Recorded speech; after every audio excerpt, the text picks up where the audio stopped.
Hi friends, today இன்றைக்கி நம்ம மீன் குழம்பு எப்படி செய்கிறதுன்னு பார்க்கலாம். ஃபஸ்ட்டு ஒரு கடாயில் எண்ணெய் ஊற்றியாச்சு. அடுத்தது கடுகு, சீரகம், பெருஞ்சீரகம், வெந்தயம், கடலைப்பருப்பு.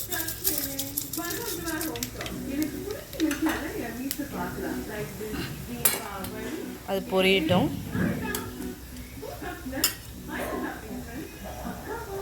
5 கிலோ மீன் குழம்பு.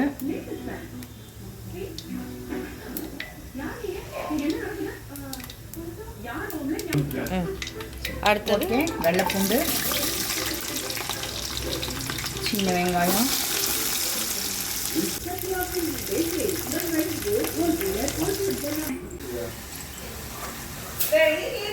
வெங்காயம் பூண்டு நல்லா வணங்கிடுச்சு. அடுத்தது தக்காளி. நெக்ஸ்ட்டு தக்காளி வணங்கிடுச்சு. மஞ்சள், வீட்டில் அரைத்த குழம்பு மிளகாத்தூள்.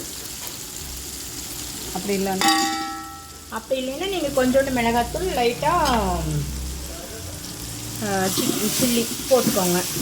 போட்டுட்டு புளி தண்ணி கரைச்சி ஊற்றினா ஓகே. அப்போ நல்லா இது கொதிச்சுன்னு மாங்காய், மீன்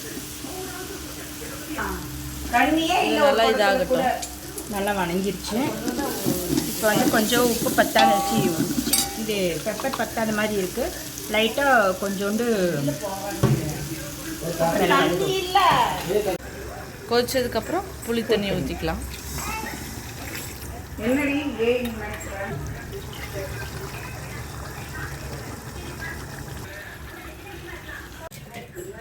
இது வந்து பாறை மீன், 5 கிலோ பாறை மீன் எடுத்துருக்கோம். இது தண்ணி தேவையோ அவ்வளோ தண்ணி ஊற்றிக்கலாம். ஃப்ரெண்ட்ஸ், நம்ம மீன் குழம்புல பார்த்திங்கன்னா மாங்காய் போட போகிறோம். இங்கே பார்த்திங்களா மாங்காய் மரம், ஒரு மாங்காவும் எப்படி காய்ச்சிருக்குன்னு செம்ம புளிப்பாக இருக்கும். இப்போ நம்ம வந்து குழம்புக்கு போட போகிறோம். பார்க்கலாமா? நம்ம தோட்டத்து மாங்காய் போட போகிறோம். போட்டாச்சு. இன்னும் கொஞ்சம் மாங்காய் இது போட்டோம்னா நல்லா புளிப்பாக இருக்கும். மீன் குழம்பு நல்லா டேஸ்ட்டாக இருக்கும். கொதிக்க ஆரம்பிச்சிருச்சு. நல்லா மசாலாலாம் போட்டிருந்தோம்ல, அது எல்லாமே நல்லா எண்ணெய் பிரிஞ்சு வந்துருச்சு. இனி வந்து நம்ம மாங்காய் ஒரு ஒரு கொதி வந்தோடனே மீன் போடலாம். இது நல்லா கொதிக்க ஆரம்பிச்சிருச்சு. ஒன்று மீன் போட்டுட்டு எனக்கு தான் நெக்ஸ்ட் குழம்பு. Okay okay. வெளுச்சம்பழம் இல்லையா? இன்னொரு சைட் பார்த்தீங்கன்னா மீன் ஃப்ரைக்கு மீன் மசாலா, கார்ன்ஃப்ளவர் மாவு போட்டிருக்கு. கொதிக்கிறதுக்கு ஆரம்பிச்சிருச்சு.